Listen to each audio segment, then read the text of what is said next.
The time is 2 o'clock. We bring you news across Nigeria. My name is Emmanuel Adebanjo. President Bola Tinubu has been commended for investing hugely in agriculture. The Kaduna State Governor, Senator Ubasani, made the remark at the distribution of presidential palliative relief materials. The governor acknowledged President Tinubu's interventions in the agriculture sector, saying it has significantly reduced poverty levels in the north. According to him, President Tinubu won without full autonomy for local governments. The Minister of Marine and Blue Economy, Mr. Adebanjo Oyetola, has said that with the new policy on marine and blue economy in place, the country now has a comprehensive blueprint to transform resources into drivers of economic diversification, job creation, and environmental sustainability. Mr. Oyetola said this in a statement by Special Advisor on Media and Communications, Dr. Bolaji Akinola, noting that Nigeria now has a policy that speaks to our aspirations and provide the tools to achieve them. He stated that the new policy will serve as a strategic guide for the development of the marine and blue economy sector over the next 10 years, helping Nigeria harness the full value of its oceans, seas, rivers, and inland waterways. According to the minister, the document provides not just policy direction, but a long-term implementation plan that aligns environmental protection with inclusive economic growth. The federal government has assured Nigerians that the Akure-Ikere Road Dualization project will be ready for inauguration by President Bola Tinubu in December. The federal controller of works in Ondo State, Engineer Olajide Hussein, gave the assurance in an interview in Akure. According to Engineer Hussein, the first phase of the road project cost 9 billion naira. The second phase is expected to go up 23 billion naira.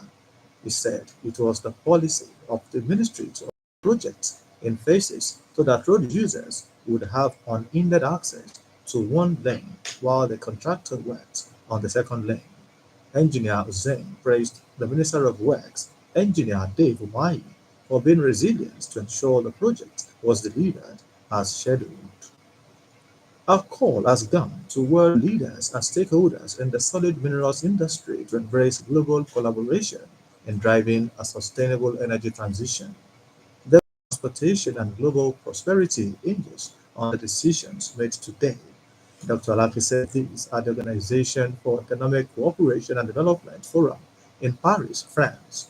According to a statement by Special Assistant on Media, Mr. Sheikh Mutomori in Abuja, the minister stressed the importance of global partnerships in building a resilient and sustainable mining sector, highlighting the critical role of mining in the global shift towards greener energy. Dr. Alak emphasized the need for smarter site selection, optimized operations, sustainable processing, waste management, and environmental stewardship as responsible recognizing the complaints in details to identify and rectify any potential technical issues in the just concluded 2025 Unified Tertiary Matriculation Examination.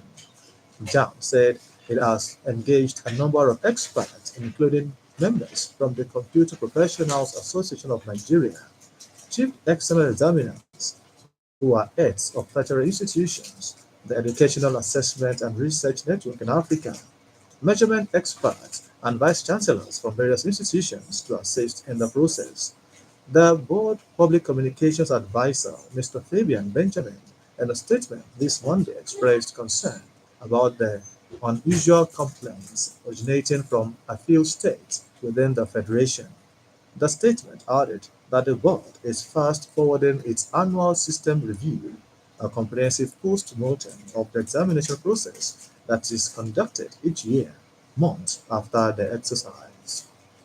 Back home, the alumni of the National Institute for Policy and Strategic Studies have, over the years, made significant contributions across various sectors in Nigeria, while the state has equally benefited from their exemplary service. The governor, President Abiodun, stated this in an address at the inauguration of the state executive of the Alumni Association of the National Institute in Abeokuta. Governor Abiodun was represented by the head of service, Mr. Kennedy Onosoya, noted that the decision to establish a chapter of the Alumni Association in Ogun State will create a structured forum through which members can coordinate initiatives and support one another while equally creating programs that align with the development aspirations of the state, as well as enrich the administrative environment and promote the growth of thought leadership. Informed that the state has maintained a consistent relationship with the National Institute over the years, as many officers and the top echelon of the civil and public service have benefited from the senior executive class at Kuru. Mr. Onosoye personally appreciated members of the Alumni Association of the National Institute for offering him meaningful advice when he was appointed as the 28th head of service in the state. Also speaking, the Commissioner for Housing, Jagumolu Jamiu Omoniyi, said the inauguration of the association is a thing of joy for the state, while the Director General of the Sikiru Adetono School of Governance, Agoiwudi, Professor Shola Adebanjo, said the study center has received so much support from the stakeholders and the governor has been a leading light for the institute, as 57 permanent secretaries were the first to be trained in the institute.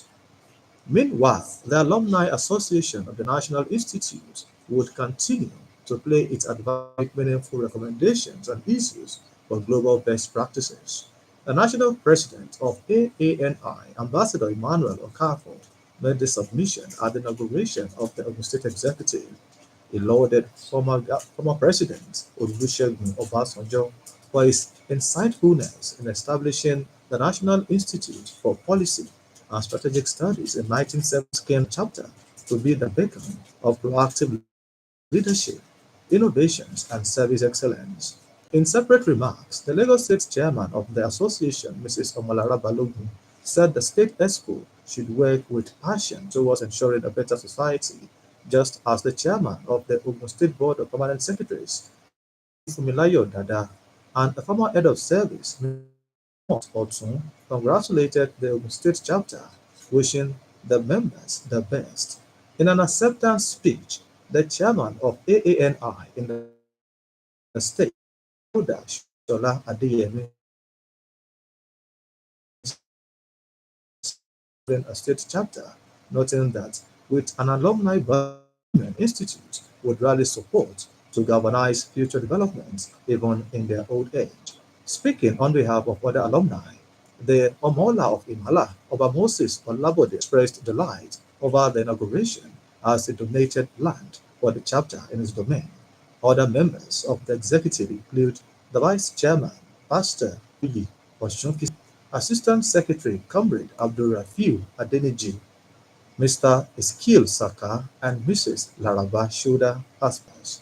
Session of the 14th Synod of Bremer Anglican Diocese was on Thursday through Sunday at St. Peter's Anglican Church, Ishara Remo. The Synod, with the baptism, the outward physical sign of the Imene, with the Bishop of Yewa Anglican.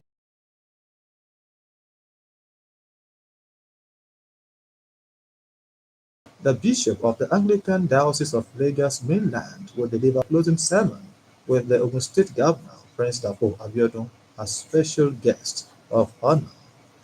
On sport, Ogun State signed up to be a strategic partner of the Nigerian Football Federation in delivering events, programs, and the football economy.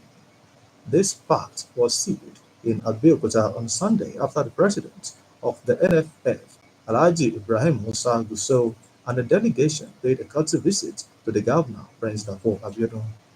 The Gateway State, known and applauded for the excellent serenity it offers alongside remarkable sporting and social infrastructure has over the years played host to matches of the various national teams as well as matches of major tournaments that Nigeria has hosted, including the FIFA Under-17 World Cup finals in 2009.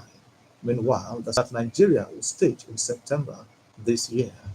That was the news across Nigeria on OGBC, packaged by Idris Adelakmo. For exclusive programs and the latest news updates, Visit our website at ogunradio.ng. Follow us on Facebook at Ogun Radio Abeokuta and on X handle at OGBC 905 FM. You can also listen to OGBC on the Radio Garden